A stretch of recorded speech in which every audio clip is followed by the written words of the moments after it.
నమస్తే SDV news కి స్వాగతం. బులెటిన్ల ముందుగా హెడ్లైన్స్. వరద బాధితుల నష్టం అంచనాలు తెలిస్తే ఈ నెల 17 నుంచి సాయం అందిస్తాం. సమీక్షలో ముఖ్యమంత్రి చంద్రబాబు వెల్లడి. విద్యార్థులు మేధాశక్తిని పెంపొందించుకొని జాతీయ స్థాయిలో రాణించాలి. యూబీఐ క్విజ్ పోటీల్లో జిల్లా కలెక్టర్ హరీంద్ర ప్రసాద్. ముస్లింల సమస్యల పరిష్కారానికి కృషి చేస్తా. మక్కా మసీదు కమిటీ నాయకులతో ముఖాముఖిగా మాట్లాడిన ఎంపీ శ్రీభరత్.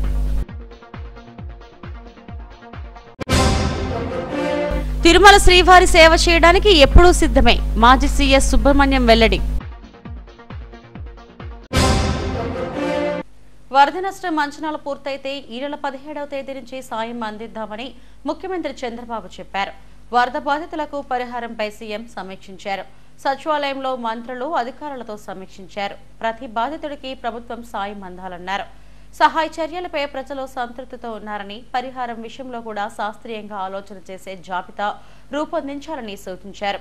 నష్టం అంచనాలను పూర్తి చేస్తే ఈ నెల 17వ తేదీ నుంచి సాయం అందిద్దామని తెలిపారు. ఇళ్లు పూర్తిగా మునిగిన వారితో పాటు మొదటి ఫ్లోర్లో ఉన్న వారికి కూడా సాయం ప్రకటించాలని యోచనలో ఉన్నట్టు చెప్పారు. వరద కారణంగా ఇంట్లో వస్తువులన్నీ పాడైపోయినా రెండో ఫ్లోర్ వారికి కూడా కొంత మొత్తం ఇవ్వాలని ప్రభుత్వం ఆలోచన చేస్తుందన్నారు. దెబ్బతిన్న మోటార్ సైకిళ్లు, ఇళ్లు తదితర వాటిపై రెమ్యునరేషన్ పూర్తి స్థాయిలో జరగాలన్నారు. ఈ వరదల కారణంగా 2,13,456 ఇళ్లు నీట మునిగాయి. ఇందులో ఇప్పటి వరకు 84,505 ఇళ్లలో నష్టం అంచనా లెక్కలు పూర్తయ్యాయి. వేలాది మోటార్ సైకిళ్లు, కార్లు డ్యామేజ్ అయ్యాయి. 2,14,698 హెక్టార్లలో పంటలు దెబ్బతిన్నాయి. వీటికి కూడా పరిహారం అందించనున్నారు. ఈ సమీక్షలో మంత్రులు వంగలపూడి అనిత, పయ్యావుల కేశవ్, అనగాని సత్యప్రసాద్, పి నారాయణ, నాదెండ్ల మనోహర్, ఇతర శాఖల అధికారులు పాల్గొన్నారు.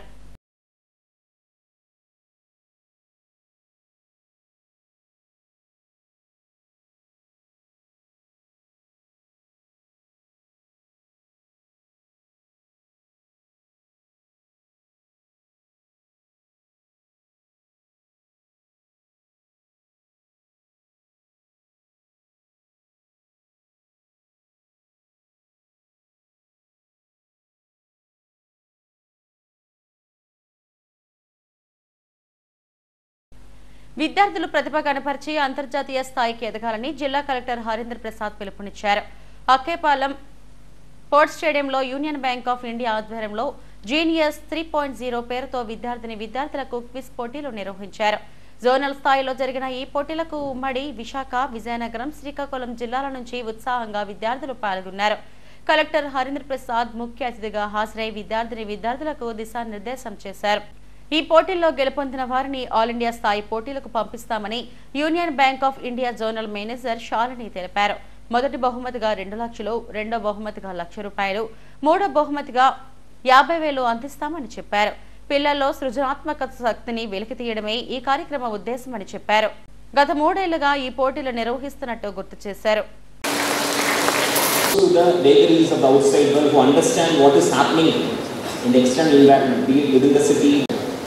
Even if you observe, I have seen in my personal life itself, people who are topping the class don't get to become great in their future life. That doesn't mean you should not top. I'm saying those are exceptions. It is those kids who are well-rounded, not merely academically, who has sound knowledge about what is happening in the outside world. Those kids shine better, those kids go places, and you are in the right direction. You have got that acumen, that's why you are here. I'm happy that we have so many of you in front of me, looking forward to compete and conquer UGenius 3.0. I myself, though not an avid quizzer, I used to take part in a lot of quiz events. I was previously working in Infosys before getting into civil services. Accompanied by the parents also and teachers also, and they are eagerly waiting for participation in the quiz competition. We have various recognitions, appreciation letters and certificates which we will be giving to the students, and we hope that this such type of events will imbibe a culture of learning, a culture of reading, a culture of getting yourself updated in the days to come. This is a good initiation to, This is not only Vizag city here. Here people from my other regions, like as I told you, Visakhapatnam zone, we are having 7 regions, and not only from Vizag city, people from Vijayanagaram and Srikakulam and a lot more nearby schools are also participating, and we will spread it across. This time we are pan-India, we are hosting in 48 cities. Next year it will be all the more grand, and we expect that even in Visakhapatnam it will be all the more grand. It is already in a grand way. We are hosting this event today, and I wish all the students a great success in బంగాళాఖాతంలో రాగల 24 గంటల్లో మరో అల్పపీడనం ఏర్పడనుంది. 2 రోజుల్లో ఇది వాయుగుండంగా మారుతుందని వాతావరణ శాఖ పేర్కొంది. దీని ప్రభావంతో పశ్చిమ బెంగాల్, ఒడిశా, ఛత్తీస్గఢ్, బీహార్ రాష్ట్రాల్లో విస్తారంగా వర్షాలు కురుస్తాయి. ఆంధ్రప్రదేశ్పై ప్రభావం స్వల్పంగానే ఉన్నా రాబోయే 3 రోజులు మోస్తారు వర్షాలు కురవనున్నాయి. ఈ నెల 20 నుంచి అక్టోబర్ మొదటి వారం వరకు కోస్తా జిల్లాల్లో భారీ వర్షాలు కురుస్తాయని వాతావరణ శాఖ తెలిపింది. కోస్తా జిల్లాలకు దగ్గరగా ఈ అల్పపీడనం కొనసాగడంతో వర్షాలు ఎక్కువగా పడే అవకాశం కనిపిస్తుంది. మరోవైపు అల్పపీడనం బలపడి ఏపీ వైపు కదిలే అవకాశం ఎక్కువగా ఉందని పేర్కొంది.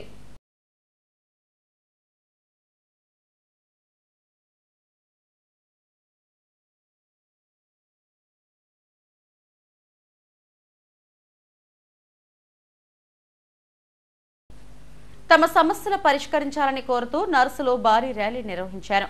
తమను రెగ్యులర్ చేయాలని కోరుతూ ఈ ఆందోళన నిర్వహిస్తున్నారు. ఇందులో భాగంగా శుక్రవారం కేజీహెచ్ నుంచి జగదాంబ జంక్షన్ వరకు ర్యాలీ నిర్వహించి తిరిగి కేజీహెచ్ కు చేరుకున్నారు. తమ సమస్యల పరిష్కారం కోసం తాము ఆందోళన చేస్తుంటే తమపై కొందరు నిందలు మోపుతున్నారని ఆవేదన వ్యక్తం చేశారు. ఇటువంటి ఆరోపణలు చేయడం సరైంది కాదని, విధులు సక్రమంగా నిర్వహిస్తూనే తమకు జరిగిన అన్యాయంపై పోరాడుతున్నామని తెలిపారు. విధులకు గైర్హాజరవుతున్నారనే ఆరోపణలు సరైనవి కావన్నారు. తమ సమస్య పరిష్కారం అయ్యే వరకు పోరాడతామని, ప్రభుత్వం కూడా తమకు న్యాయం చేయాలని విజ్ఞప్తి చేశారు. ఈ ఆందోళనకు తెలుగు శక్తి అధ్యక్షుడు బివి రామ్ సంఘీభావం ప్రకటించి ర్యాలీలో పాల్గొన్నారు.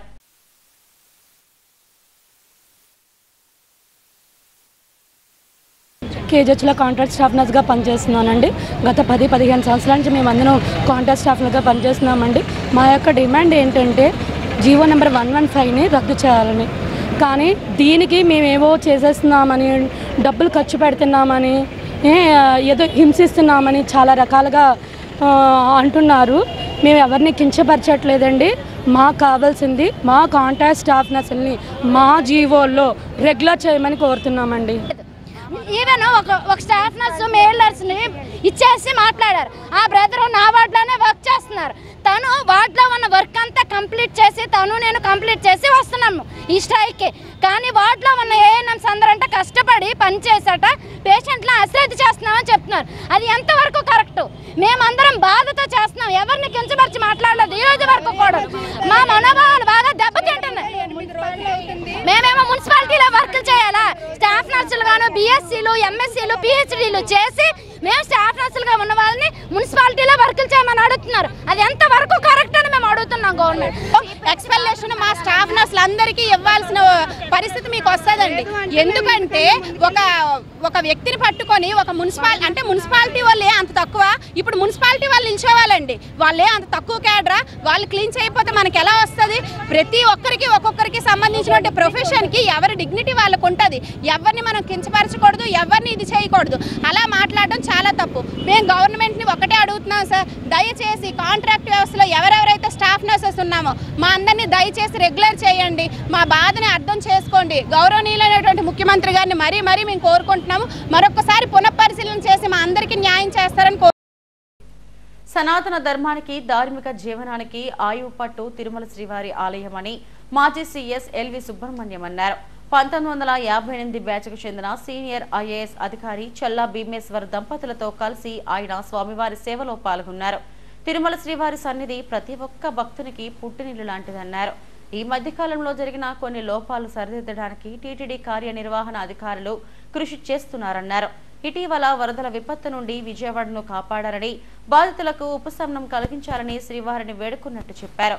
తిరుమల శ్రీవారికి సేవ చేయడానికి తాను ఎప్పుడూ సిద్ధంగానే ఉన్నానని, అధికారులు ఎప్పుడైనా తనను సంప్రదించవచ్చని కోరారు. చూపించే ఆదరణ కానీ అది ఒక నూతనమైన ఒక ఉత్సాహాన్ని మాకు ఇస్తుంది. అలాగే తిరుమల తిరుపతి దేవస్థానం ఇవాళ ధార్మిక జీవనానికి కూడా ఇది గొప్ప ఆయువు పట్టు. సనాతన ధర్మాన్ని నమ్ముతున్న వాళ్ళందరికీ కూడా దేశంలో కానీ ప్రపంచంలో కానీ అందరికీ కూడా ఈ క్షేత్రమే ప్రధానమైన బిందువు. అందరినీ కూడా ఒకసారి తలుచుకుంటూ ఎవరైతే సనాతన ధర్మాన్ని ఆచరిస్తున్నారో, ఆదరిస్తున్నారో, ప్రోత్సహిస్తున్నారో, పోషిస్తున్నారో వారందరికీ కూడా స్వామివారు అనుగ్రహాన్ని ప్రసాదించాలి. రాష్ట్రం ఈ మధ్యనే ఒక పెద్ద విపత్తు నుంచి బయటపడింది. ఆ వరదల పుణ్యమని చెప్పి అనేక మంది వారి ఆస్తులు కోల్పోయారు. వారందరికీ ఉపశమనం కలగాలని, వారందరూ కూడా తిరిగి వారి యథాస్థితికి చేరాలని స్వామివారి ఆశీస్సులను కోరడం ప్రత్యేకంగా నా బాధ్యతగా నేను చేయడం జరిగింది. ఇంతకంటే చెప్పేదేమీ లేదు. వచ్చిన భక్తులందరికీ కూడా స్వామివారు నిరంతరం వారి అనుగ్రహాన్ని ప్రసాదిస్తున్నారు. ఈ క్షేత్రంలో ఈ మధ్యకాలంలో జరిగిన కొన్ని లోపాలు సరిదిద్దడానికి తిరుమల తిరుపతి దేవస్థానంలో పనిచేస్తున్నాం. ప్రధానంగా శ్రీకార్య నిర్వహణాధికారి గారు, అలాగే అదనపు శ్రీకార్య నిర్వహణాధికారి గారు వారి నేతృత్వంలో అనేక కార్యక్రమాల గురించి వారు ఆలోచన చేస్తున్నారు. అప్పుడప్పుడు పంచుకుంటున్నారు. తోచిన విధంగా వారికి సహాయం అందిస్తూ ఈ క్షేత్రంలో కూడా సేవ చేయడానికి అందరం కూడా సిద్ధంగా ఉన్నాం. ఇంకా అనేక మంది ముందుకొచ్చి ఇలాంటి క్షేత్రాలని సేవిస్తూ వారి జీవితాలని ధన్యం చేసుకోవాలని ఈ క్షేత్రం నుంచి వారందరికీ పిలుపునిస్తూ మీ దగ్గర సెలవు తీసుకుంటున్నాను. అంగడిదిబ్బ వక్ఫ్ బోర్డు భూముల ఆక్రమణ, మధురవాడ వద్ద స్థల సేకరణ వంటి పలు సమస్యలను పరిష్కరించేందుకు కృషి చేస్తానని విశాఖ ఎంపీ శ్రీభరత్ అన్నారు.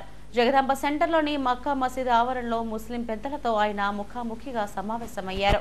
కేంద్ర ప్రభుత్వం నూతనంగా తీసుకొచ్చిన వక్ఫ్ బోర్డు సవరణపై తమ అభిప్రాయాలను తెలియజేస్తూ మసీదు కమిటీ సభ్యులు ఎంపీకి వినతి పత్రాన్ని సమర్పించారు. సభ్యులు లేవనెత్తిన అంశాలపై జిల్లా కలెక్టర్తో చర్చించి సమస్య పరిష్కారానికి కృషి చేస్తారని హామీ ఇచ్చారు. ఈ సమావేశంలో టీడీపీ రాష్ట్ర నాయకుడు నజీర్, దక్షిణ ఇన్ఛార్జ్ సుధాకర్, మక్కా మసీద్ కమిటీ అధ్యక్షుడు షేక్ అబ్దుల్ మునీర్, కార్యదర్శి సయ్యద్ అమీర్ జాన్, కోశాధికారి మొహియుద్దీన్ తదితరులు పాల్గొన్నారు. నా ఆలోచనలు అసలు సమాజం మీద ఎట్లా ఉంది, కాన్స్టిట్యూషన్ మీద ఎట్లా ఉంది, అసలు ముస్లిం కమ్యూనిటీలో ఉన్న సమస్యలు ఎట్లా ఉన్నాయి, దాన్ని మనం ఎట్లా అడ్రస్ చేయాలని కూడా మనసు మాట్లాడడం జరిగింది. మంచి వాతావరణం, వాళ్ళు కూడా ఇన్పుట్స్ ఇచ్చారు. నా గురించి కూడా కొంత తెలుసుకున్నారని అనుకుంటున్నాను. నా ఆలోచన ఏంటంటే ఇక్కడ ఎంపీగానే కాదు, ఇక్కడ నేను నాయకత్వం ఒక పాత్ర వహించినంత కాలం విశాఖపట్నంలో అన్ని కులాలు, అన్ని మతాలు కలిసిమెలిసి బతుకుతూ అందరికీ ఆర్థిక అవకాశాలు, చదువు అవకాశాలు బాగా వచ్చి అందరూ అప్లిఫ్ట్ అవ్వాలనేది మా కోరిక. దానికి దారులు చాలా ఉన్నాయి. కానీ నేను ఎంచుకున్న దారి ఏంటంటే నిజాయితీతో మనం ఒకరిని బలపరిస్తే వాళ్ళు ఆ గ్రాటిట్యూడ్తో వాళ్ళ కులంలో, వాళ్ళ మతంలో ఒక 10 మందిని వాళ్ళు కూడా గైడ్ చేసి వాళ్ళు బలపరచగలిగితే ఆ విధంగా ఆ కమ్యూనిటీ కూడా అప్లిఫ్ట్ అవుతుంది అనేది నా ఆలోచన. సో చాలా కష్టంతో కూడిన పని, కానీ రాజకీయంలో వచ్చింది ఎంతో కొంత మంచికి మార్పు చేద్దామని ఆ విధంగా పనిచేస్తాం. ఇప్పుడున్న పెద్దలందరి సహాయంతో తప్పకుండా ముస్లిం కమ్యూనిటీని కూడా అప్లిఫ్ట్ చేసే పనిలో మేము సక్సెస్ఫుల్ అవుతామని. మొత్తం విశాఖపట్నం నుంచి అన్ని మసీదుల నుంచి పెద్దవాళ్ళు, అన్ని మసీదుల ప్రెసిడెంట్లు రావడం జరిగింది. వచ్చేసి ఈరోజు భరత్ గారు, ఎంపీ అయిన భరత్ గారిని పిలవడం జరిగింది. వారు వచ్చారు ఇక్కడికి. అమెండ్మెంట్ యాక్ట్ ఏదైతే వ్యతిరేకించి వీళ్ళు ఆ విషయంలో ఉన్నారు కాబట్టి వాళ్ళని అడగడం జరిగింది. మేము వ్యతిరేకం కాదండి, దాంట్లో ఉన్న లోపాలని సరిదిద్దామని ఒక యాక్షన్ కమిటీకి వేసాం. ఆ కమిటీ దాన్ని పర్సూ చేస్తుంది. ఆ కమిటీ ఇచ్చిన రిజల్ట్స్ని బట్టి ఆ వ్యవహారం మనం మాట్లాడటం జరుగుద్ది. అంటే మాకు మెయిన్ అంగడిదిబ్బ ఇష్యూ ఏదైతే మాకు ఈ ల్యాండ్ ఎక్స్చేంజ్ ల్యాండ్గా గాజువాకలో మాకు చూపించడం జరిగింది. 10 ఎకరాలు 90 సెంట్లు ఇస్తానని వాగ్దానం చేసింది గత ప్రభుత్వంలోనే. అది ఆల్రెడీ ఆల్మోస్ట్ ఒక కొలిక్కి వచ్చింది. దాంట్లో 6 ఎకరాలు 7 ఎకరాలు వాళ్ళు ఇస్తున్నారు. మేము మొత్తం పూర్తిగా ఇవ్వమని మేము కోరుకున్నాం. ఆ విషయంలో మేము అడిగాం, మీ యొక్క హక్కుని మేము పూర్తిగా ఇప్పిస్తామని చెప్పారు వాళ్ళు. దాంతోపాటు ఈ ఫైర్ స్టేషన్ ఏదైతే మాకు టెనెంట్గా ఉండి ఈరోజు అక్కడ కూర్చొని ఆక్యుపై చేశారో అది ఖాళీ చేయించమని మేము అడిగాం. ఆయన ఈ విషయం మీద శ్రద్ధ తీసుకొని మాట్లాడతామని ఆయన ఈ మాట విషయం మీద అభయ. ఇవాళ భరత్ గారు మా మస్జిద్కి విజిట్ చేశారు. ఏంటంటే అమెండ్మెంట్ బిల్ గురించి మాట్లాడే విజిట్ చేశారు. దాని గురించి పెద్దవారు అందరూ సలహా తీసుకున్నారు. వాళ్ళకి మా తాలూకు సమస్యలు మేము చెప్పాము. మా తాలూకు సమస్య ఏంటో అంగడదెబ్బ తాలూకు సమస్య చెప్పాం. అక్కడ ఏంటంటే మా దగ్గర 2.5 ఎకరాల అంగడదెబ్బలో మాది ఎక్వేషన్ అయిపోయింది. దాని బదులు వేరే దగ్గర సైట్ ఇస్తానని చెప్పేసి వారు అన్నారు. అక్కడ మా ఫైర్ స్టేషన్లో 1200 గజాలు పోయింది. ఆ ఫైర్ స్టేషన్లో ఆల్రెడీ ఆక్యుపై అయిపోయింది. దాని బదులు మాకు అక్కడ ఏమైనా స్కూల్ ఏమైనా పెట్టుకుందామన్న ఉద్దేశంలో ఉన్నాం మేము. మా ఈ మసీద్ తరఫున దయచేసి మీరు ఈ భరత్ గారు ఇప్పిస్తారని చెప్పేసి అన్నారు, మాట ఇచ్చారు. తిరుమల శ్రీవారిని కేంద్ర మాజీ మంత్రి కిల్లి కృపారాణి సినీ నిర్మాత అశ్విని దత్తులు దర్శించుకున్నారు. ఆలయ అధికారులు స్వాగతం పలికి దర్శన ఏర్పాట్లు చేశారు. ఆలయ రంగనాయకుల మండపంలో వేద పండితులు ఆశీర్వచనాలు అందజేశారు.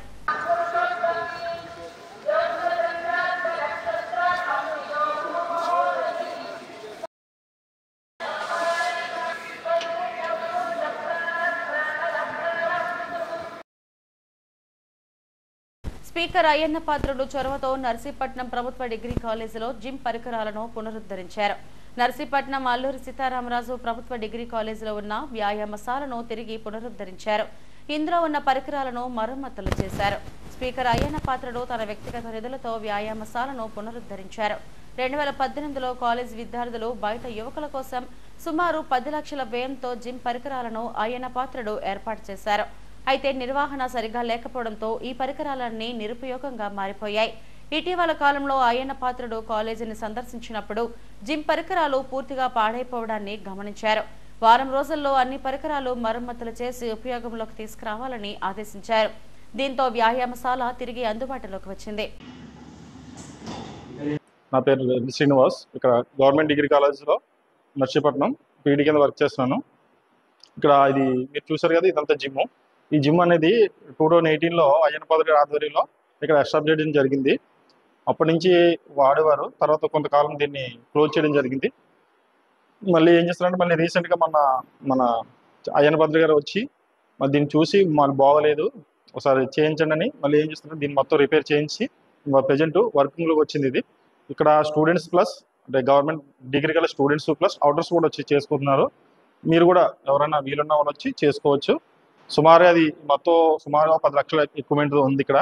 మ్యాక్సిమం మనకు బాడీకి సంబంధించిన ఫిట్నెస్ సంబంధించిన మొత్తం ఆల్ ఐటమ్స్, బైసెప్స్ కానీ స్టమక్ కానీ మొత్తం లెగ్స్కి మొత్తం అన్ని ఐటమ్స్ ఇక్కడ ఉన్నవి.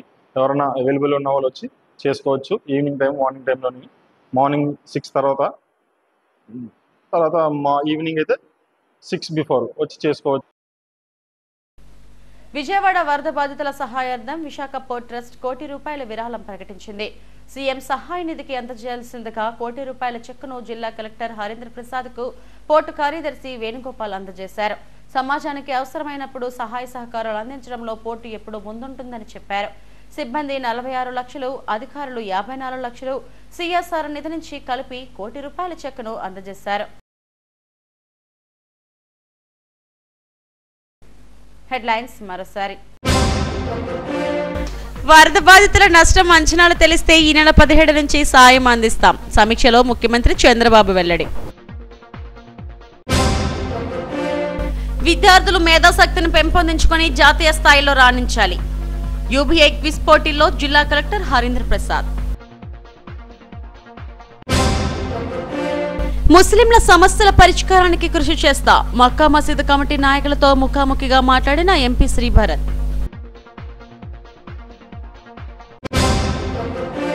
తిరుమల శ్రీవారి సేవ చేయడానికి ఎప్పుడూ సిద్ధమే. మాజీ సీఎస్ సుబ్రహ్మణ్యం వెల్లడి. ఇవి ఇప్పటివరకున్న బులెటిన్ అప్డేట్స్. మరిన్ని వార్తా విశేషాల కోసం చూస్తూనే ఉండండి ఎస్టీవీ న్యూస్. నమస్తే.